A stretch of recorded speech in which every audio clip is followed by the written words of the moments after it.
I fidget with my watch as Attorney Whitman arranges his papers, the heavy mahogany table reflecting the overhead lights that feel a touch too bright this morning. Around me, family members murmur in hushed tones. My brother Ethan lounges in his chair across from me, designer suit perfectly pressed, not a hair out of place. The smirk on his face makes my stomach tighten. "Shall we begin?" Whitman asks, his voice carrying the appropriate gravity for the occasion. I nod, smoothing the fabric of my simple black blazer. Nothing flashy, just practical and professional like always. It's what Dad would have expected, Dad. The empty chair at the head of the table feels like a presence all its own. Ethan clears his throat, leaning forward with a confidence I recognize all too well. "Before we get started," he says, voice carrying to every corner of the room, "I just want to say, Dad always said, the company man gets the company." Several relatives chuckle. Uncle Robert pats Ethan's shoulder. Aunt Martha nods knowingly.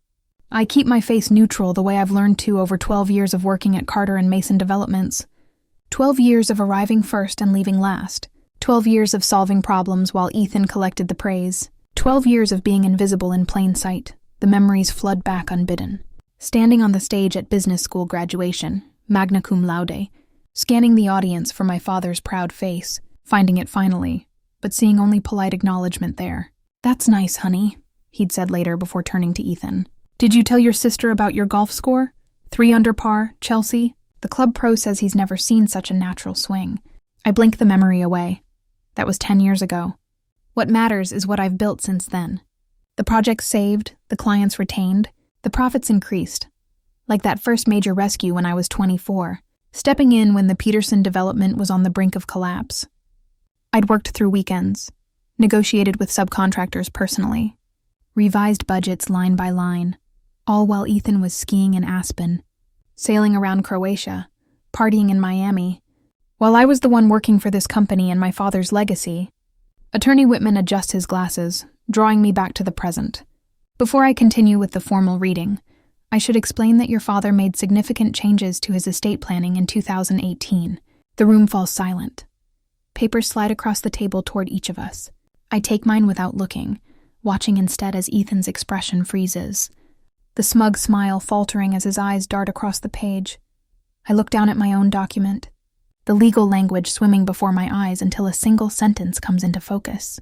Carter and Mason Developments in its entirety was transferred to Chelsea Carter's sole ownership 5 years ago. The air leaves my lungs. This can't be right. "As you can see," Whitman continues, his voice steady and clear, "Carter and Mason Developments was legally transferred to Chelsea's sole ownership in November of 2018. The company's current valuation stands at $2.8 million, with a growth of 35% under her management during this period." I hear the rustling of papers as relatives frantically flip through their documents. Ethan's face has drained of all color, his mouth opening and closing without sound. "There must be some mistake," he finally manages. Voice cracking, "Dad would never. There's no mistake, Ethan." The calm in my voice surprises even me. "Do you remember the Riverfront Plaza project? The $18 million commercial development you were supposed to be handling while you were actually in Vail for 3 weeks? His eyes widen slightly. I found subcontractors ready to walk off the job, permits about to expire, and cost overruns approaching 7 figures. I tap my finger on the document.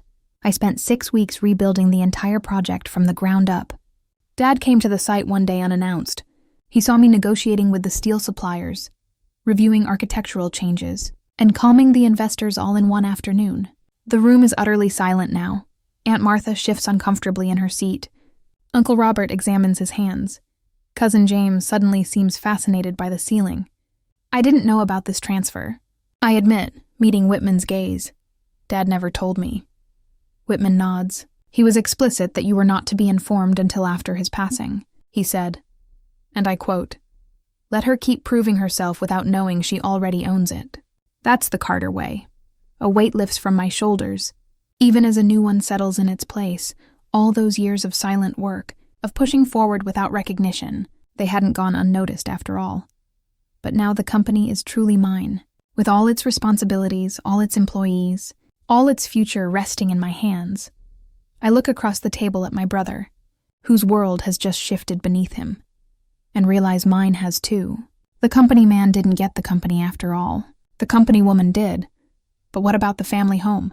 The investments, Ethan interrupts, his voice cracking with desperation. His fingers grip the edge of the mahogany table as if it might keep him from drowning. Attorney Whitman adjusts his glasses, his expression unchanged. The Denver property transfers to Ethan Carter, along with its existing mortgage balance of $250,000. The words hit like stones. I watch Ethan's face transition from confusion to disbelief, to the beginning stages of panic. The mortgage, he repeats as if the word is foreign to him. But the investments? Dad had that portfolio with Merrill Lynch. Whitman clears his throat. I regret to inform you that the family investments were largely depleted during your father's final illness. The medical costs were substantial. A soft murmur ripples through the room. Uncle Robert shifts uncomfortably. Aunt Martha presses her hand to her throat, her chunky gold bracelet catching the light. So, I get a house with a mortgage. Ethan's voice rises an octave, that's it. The realization washes over him visibly. His expected windfall is actually a financial burden. The designer suit suddenly looks like an expensive mistake. But what about Chelsea? Aunt Martha whispers loudly from her corner. Surely George left her something. Uncle Robert waves his hand dismissively. Probably some of Margaret's china. You know how George felt about the business staying with the men in the family. I focus on my breathing, keeping my expression neutral as they discuss me as if I'm not present. The same way they've always done.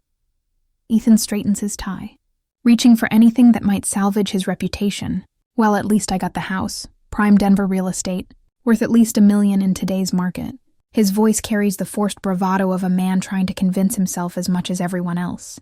A small smile appears at the corner of Whitman's mouth. He glances at me with a look I can't quite interpret. We haven't finished yet. The memory surfaces unexpectedly 3 years ago, the night I saved the riverfront project. My father calling at 2 a.m. after reviewing the recalculated projections I'd emailed him. I didn't think you had it in you, he'd said, his voice gruff with something I couldn't identify at the time. The contractors are all back on schedule. Yes, I'd answered, exhausted but proud. And I got them to agree to the original price points. A pause on the line, then. I see you now, Chelsea. It was the first time he'd ever said anything like that to me. I'd gripped the phone so hard my fingers ached across the table.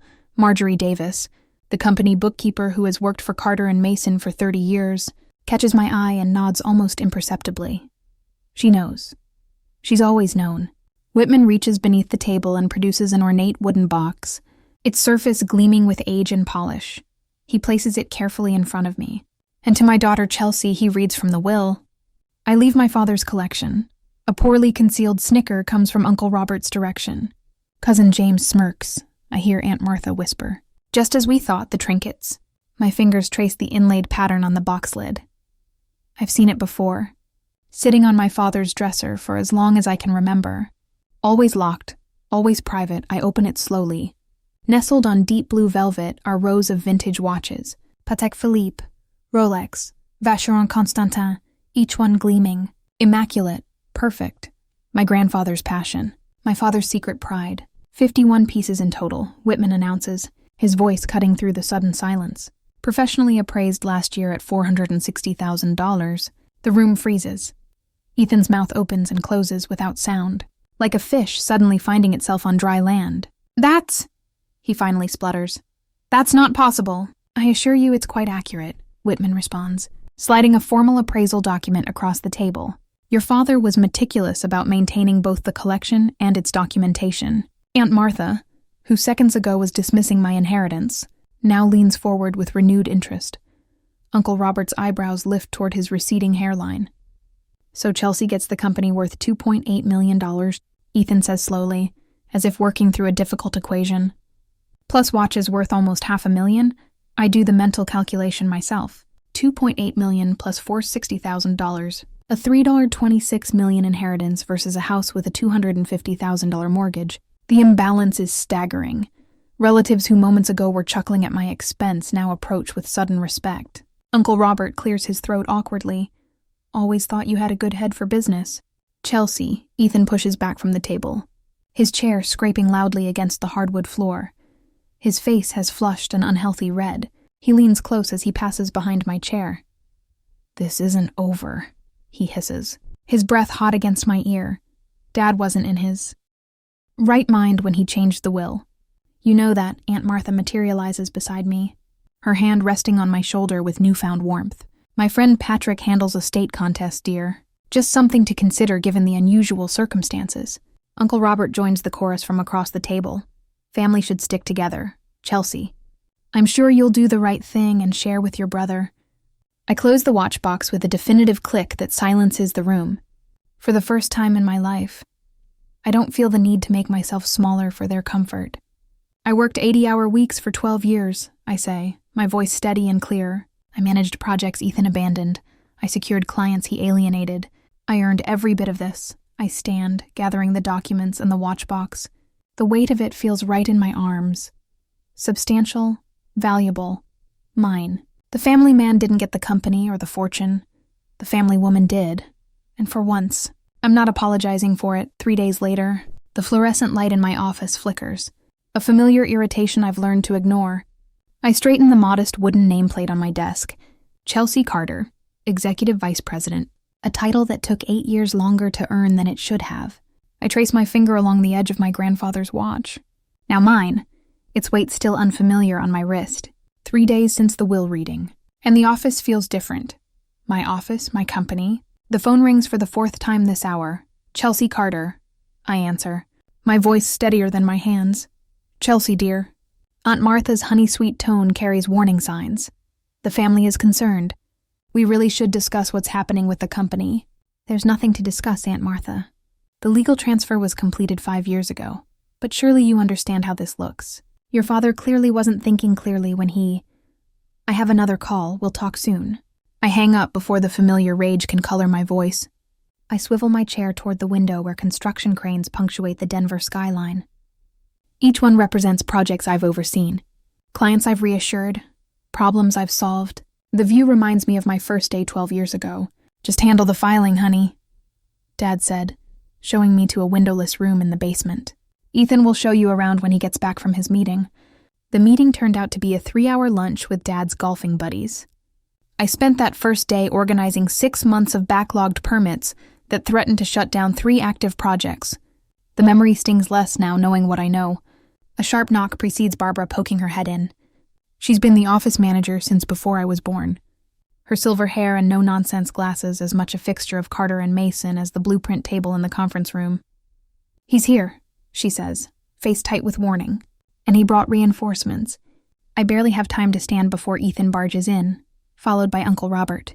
My brother's designer suit can't hide the anger radiating from him. His face is flushed, hair slightly disheveled, unusual for someone who spends more on grooming products than I do on rent.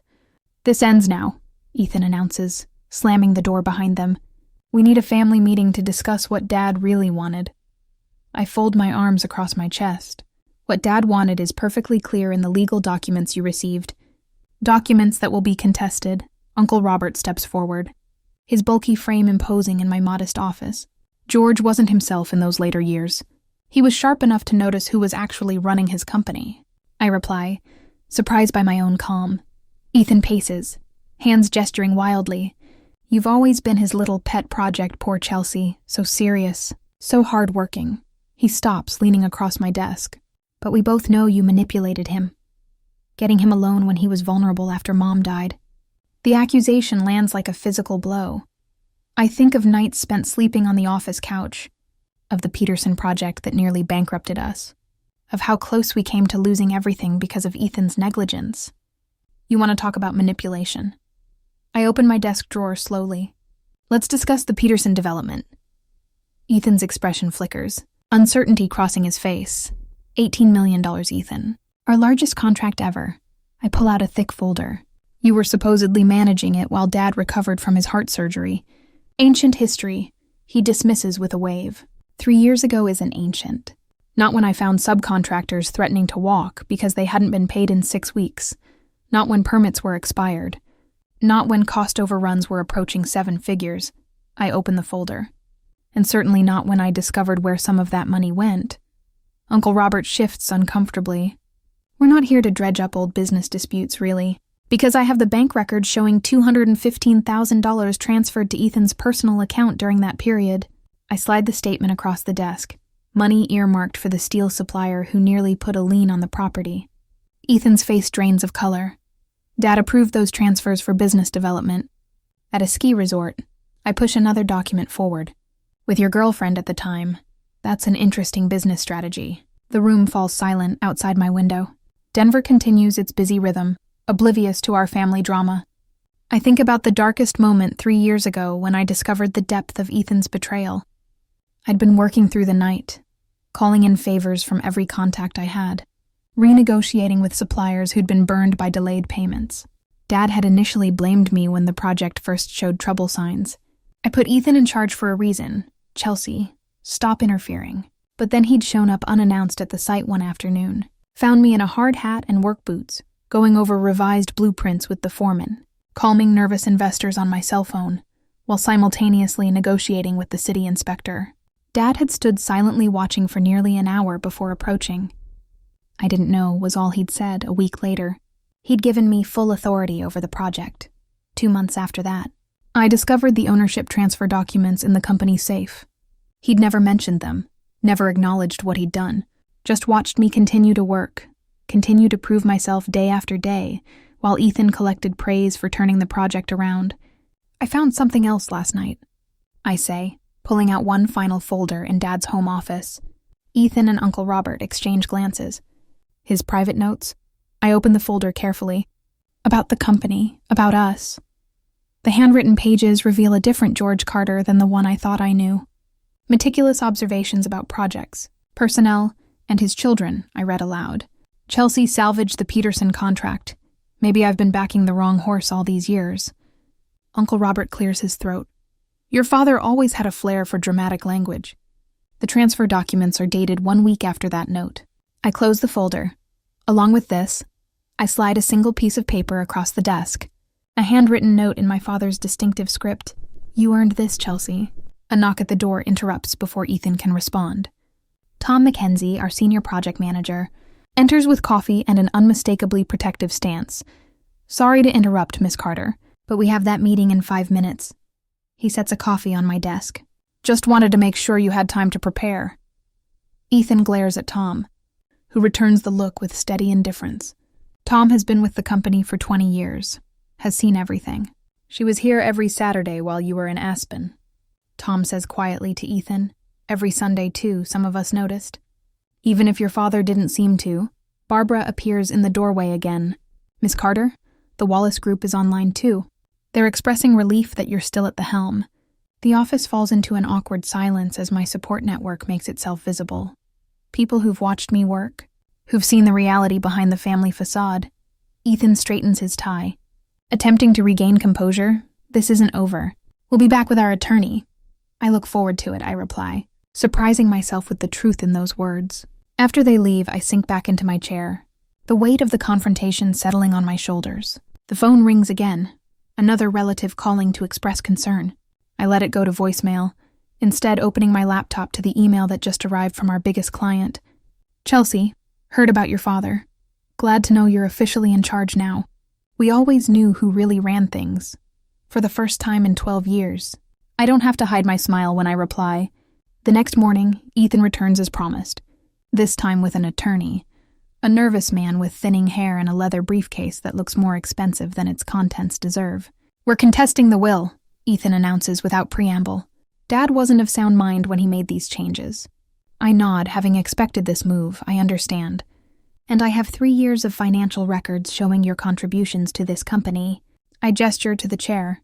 Would you like to review them before you file? The attorney shifts uncomfortably. Perhaps we should see these records. I slide a USB drive across the desk. Everything's here. Attendance records, project outcomes, financial transactions. I meet Ethan's eyes directly, including those from personal accounts. The attorney plugs the drive into his laptop. His eyebrows rise steadily as he scrolls through the files. Mr. Carter, he says after several minutes, I think we should discuss this in private. Ethan's face reddens. There's nothing to discuss. She manipulated our father. What I did, I say, standing up, was save this company repeatedly while you treated it like your personal ATM. I walk to the door and open it. I've earned every bit of this. Ethan, not through manipulation, but through work you couldn't be bothered to do. The attorney closes his laptop, Miss Carter. Perhaps we could discuss some kind of settlement. There's nothing to settle. I reply, but I'll give you both some time to review those records. They tell quite a story after they leave. I stand at my window watching the Denver traffic below. I wonder if anyone else has had to stand their ground against someone who underestimated them so thoroughly for so long. The thought brings unexpected strength. My phone vibrates with a text from Barbara. Your 2 o'clock is here and Ethan's lawyer just left. Alone, I straighten my jacket, adjust my grandfather's watch on my wrist, and prepare to step into the meeting for the first time. I'll introduce myself as Chelsea Carter, President and CEO. I straighten the gold nameplate on my office door that now proudly displays President beneath my name. The morning light catches the engraving, sending a small flash across the hallway. 3 weeks have passed since the will reading, and each day has brought a fresh attack from Ethan and his supporters. My desk phone chirps. Miss Carter, your tenenoir is here. The Weber Group representatives. Send them in, Diane. I smooth my burgundy blazer and take a deep breath. The Weber Group nearly pulled their contract when they heard rumors that Ethan might take over. Now they're back to discuss expanding their sustainable housing development. The glass door swings open, and Roger Weber extends his hand. Chelsea, wonderful to see you still at the helm. The company's in better hands than ever, I reply, gesturing toward the conference table where blueprints await. An hour later, Roger signs the contract for an expanded green housing initiative that will increase their original development by 30%. Your father would be proud, he says, capping his pen. Thank you, but I'm not doing this for my father anymore. The words surprise even me with their certainty. After they leave, I notice a Denver Business Journal email requesting an interview about women changing the landscape of Colorado construction. 5 years ago, I would have forwarded it to the PR department with instructions to decline. Today, I accept. The afternoon brings Diane to my doorway again. Your brother posted something. You might want to see. I pull up Ethan's social media profile to find a lengthy post claiming I manipulated our ailing father into changing his will. The comment section overflows with sympathy from country club acquaintances who've never set foot on a construction site. My phone buzzes with a text from Aunt Martha, family concerned about company direction. Perhaps we should discuss. Pretty my business, Sid. I set the phone screen down on my desk and return to reviewing quarterly projections when my email pings with a message from Uncle Robert. Subject line concerns for the family business. The final blow arrives at 4:00. A legal letter demanding equitable financial compensation for Ethan, based on years of contribution to company growth. I draft a simple press statement by 6, carefully referencing how the company has grown 35% under my management and detailing our commitment to sustainable development. I quote, my father's written assessment of my leadership abilities, previously private, but now necessary ammunition by morning. 3 business partners have sent public testimonials supporting my leadership. Carter and Mason's reputation for integrity has only strengthened under Chelsea's direction, writes our largest investor. 2 former clients call to inquire about returning to our roster now that the company's future is secure. The Community Development Board nominates our latest project for an Environmental Innovation Award. A week passes. I'm reviewing staffing projections when Diane knocks softly. You might want to see this, she says, handing me a real estate listing. The family home, Ethan's inheritance, is now for sale. The listing description mentions motivated seller and price to move quickly. Later, Tom from project management stops by my office. My wife's cousin works at that real estate agency handling your family home, says Ethan's agent told potential buyers. The market isn't what it once was when they questioned the below-market price. The Denver Business Journal arrives the following Wednesday with our company featured prominently. Carter and Mason leads Green Building Revolution. I place it on my desk beside the blueprint for our newest development. My phone lights up with a message from cousin James, who loudly supported Ethan at the will reading. Hey Chelsea, long time. Thought we might catch up over coffee sometime. I'm leaving the office that evening when I spot Ethan's distinctive red sports car parked outside the Northside Employment Agency. The sight stops me cold. The brother who once claimed he was born to run Carter and Mason is now looking for work. Uncle Robert calls the next morning. Chelsea, about Ethan. The boy might need some guidance. Perhaps there's a position I'm not hiring, Uncle Robert. Aunt Martha leaves a voicemail an hour later, asking how the watch collection is doing and whether I'd considered having the pieces properly appraised. From my office window, I can just make out the for sale sign on the family home's lawn. A small red rectangle in the distance. I call my attorney that afternoon. I need you to document every communication, every post, every legal threat. I want it all on record, he agrees, then asks, And the expansion plans? Are we moving forward absolutely? I examine the blueprint for our new headquarters. We break ground next month, that evening. I sign papers on a modest but elegant home in a quiet neighborhood. The mortgage-free status feels like armor against whatever comes next. The realtor hands me the keys. Congratulations. Most people your age are still struggling with down payments. I smile, thinking of the watches secured in a climate-controlled vault and the company that grows stronger each day. I've earned every inch of this. I spot Ethan through the glass wall of my reception area before Barbara can announce him. 3 months since the will reading, and the change is stark. His once immaculate appearance has deteriorated. Wrinkled shirt untucked at one corner, hair lacking its usual precise styling. I straighten the papers on my desk and take a steadying breath. "Miss Carter, your brother is here. He doesn't have an appointment," Barbara says through the intercom, her tone carrying a protective edge. "Send him in," I reply, adjusting my grandfather's watch on my wrist. The weight of it reminds me how much has changed. Ethan enters with a practiced smile that doesn't reach his eyes. "Chelsea," he says, voice warm with rehearsed sincerity. "The new office looks great. Very executive." I gesture toward the chair across from my desk. "What brings you by, Ethan?"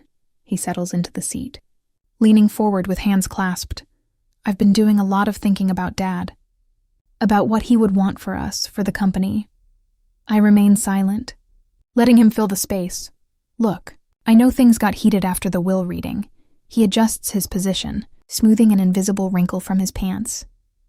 "But we're family. Carter and Mason has always been a family business. We should be running this together." The audacity nearly makes me laugh. Instead, I keep my expression neutral, the same mask I've worn through countless meetings where men twice my age underestimated me. "The housing market is terrible right now," he continues when I don't immediately respond. "I can't sell the house for what it's worth. The mortgage is killing me."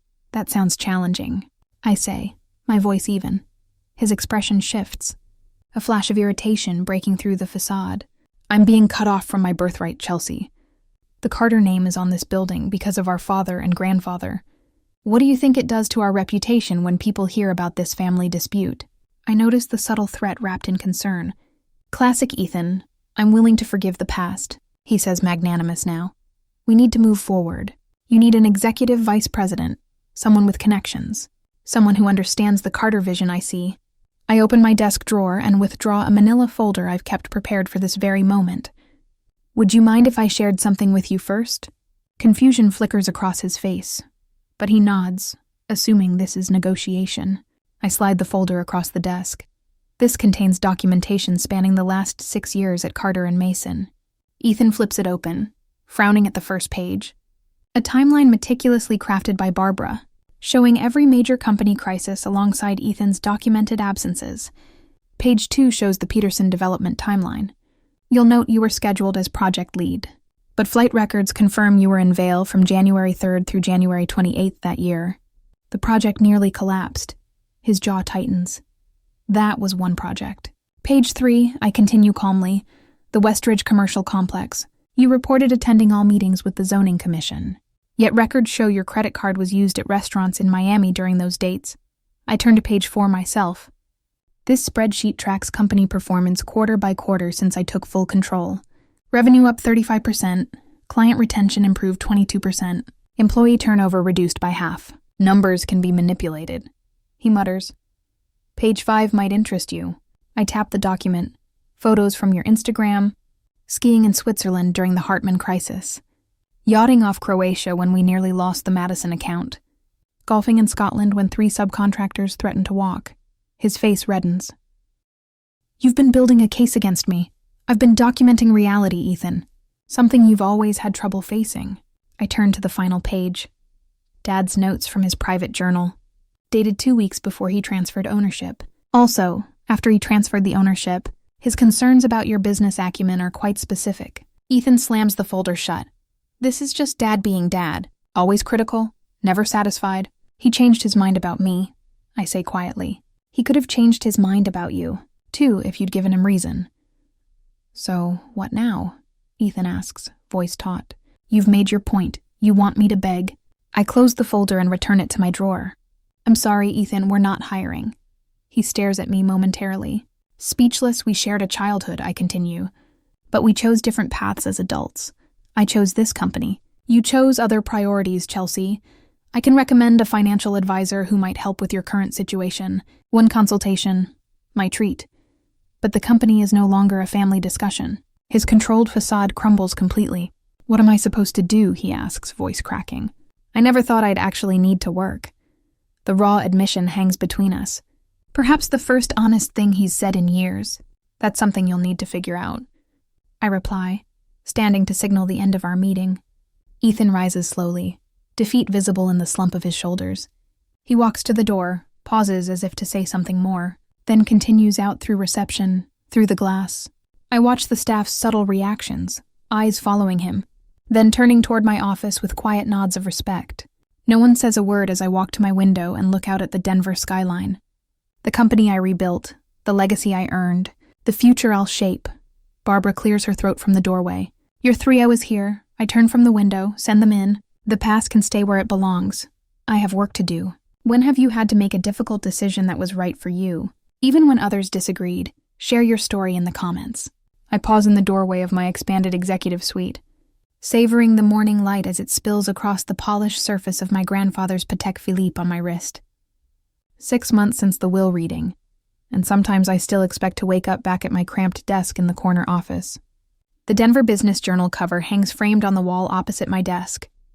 Carter and Mason leads Denver's sustainable building revolution. My photo, not Ethan's, smiles back at me with quiet confidence. The company logo beneath the headline incorporates both my grandfather's original drafting compass and a modern solar panel silhouette, honoring our roots while embracing our future. Miss Carter, my assistant Sarah, appears at the door. Your 9-nor is here, the Women in Business Mentorship candidates. I smile, send them in, and Sarah, make sure we have enough application packets for everyone. 5 young women file into my conference room, eyes wide as they take in the certificates and awards that now line the walls. I remember being their age, desperate for guidance that never came. Welcome to Carter and Mason Developments, I begin.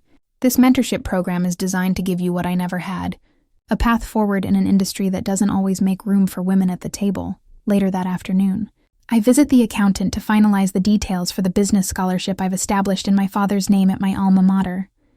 The irony doesn't escape me, honoring the man who rarely honored my accomplishments. Yet something about it feels right, like closing a circle. The first recipient will be selected next fall. The university representative confirms. Thank you. I sign the final document, my grandfather's watch catching the light. Make sure the selection committee understands merit matters more than connections. When I return to the office, there's a message from Aunt Martha. Our relationship remains tentative. A monthly lunch. Careful conversations about weather and health. Today's voicemail suggests progress, Chelsea, dear. I wondered if you might help Robert and me with some renovation plans. You always did have the best eye for detail. I smile slightly as I delete the message. The same aunt who once whispered that I'd probably get the china now seeks my professional opinion. I'll help them, of course. Some relationships can be rebuilt, if not fully restored. Others remain beyond repair. Ethan and I haven't spoken since that final confrontation in my office.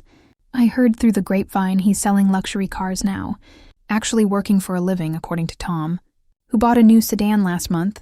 Ethan's actually good at it. Turns out charm and confidence have their uses when backed by actual effort. The afternoon sun warms my office as I review the quarterly reports. Another record season with 3 new sustainable developments breaking ground next month. The parking garage contract, the one Dad always insisted was impossible without compromising quality, sits signed and executed on my desk. We found a way after all. When the office empties for the day, I drive to Riverside Cemetery. The groundskeeper nods as I pass. Familiar with my monthly visits now. I did it, Dad, I say to the granite headstone. Not how either of us expected. The wind rustles through nearby trees. The only answer I'll ever receive. It's enough, back at home. I change into comfortable clothes and pour a glass of wine. On my coffee table sits the appraiser's report for the watch collection. I've donated the most valuable piece, a rare 1940 chronograph, to the Business School Museum. It felt right to share a piece of my inheritance with future generations of entrepreneurs. My phone buzzes with a text from the Denver Post reporter. Quote, approved, thank you for the interview. I smile, remembering my words. Success isn't about what you inherit, but what you build 6 months ago. Those would have been empty platitudes. Now they're the foundation of my life. The sunset paints Denver's skyline in amber and gold outside my window. I trace the inscription inside my grandfather's watch. Time reveals truth, how right he was. Tomorrow brings new challenges, the expansion into neighboring counties, the sustainability initiative, the contractor negotiations. But tonight I simply stand at the window watching darkness settle over the city that's finally beginning to recognize the company woman who built something lasting. I turn off the light, leaving yesterday's shadows behind. When have you had to make a difficult decision that was right for you, even when others disagreed? Share Yai.